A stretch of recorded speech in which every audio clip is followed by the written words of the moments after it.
আমি সমস্ত পুরুষ জাতির উদ্দেশ্যে বলতেছি, বিয়ের পর আপনারা যে সকল নতুন নতুন জিনিস এবং তথ্য সম্পর্কে জানতে পারেন, বিয়ের আগে আপনারা সেগুলো কখনোই জানতে পারেন না। অতএব বিয়ের পর যেই সকল জিনিসগুলো আপনারা জানেন, জানার পর বউকে আপনাদের মাথায় করে রাখা উচিত, সেটা তো আপনারা রাখেনই না, উল্টো নিজেরা ভালো সাজেন, বউকে খারাপ বানান। কিভাবে তার বিবরণ দিচ্ছি।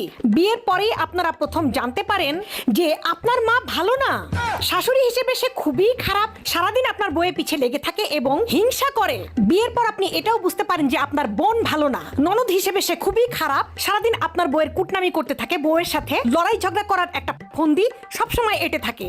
তারপরে আপনি বিয়ের পর জানতে পারেন আপনার নিজের বড় ভাই, সে হচ্ছে আপনার চরম বড় শত্রু, সে আপনার ভালো চায় না।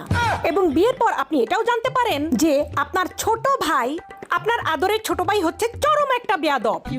আরো জানতে পারেন যে বিয়ের পরে আপনার 14 গোষ্ঠী, আপনার ফ্যামিলির 14 গোষ্ঠীর কেউ ভালো না।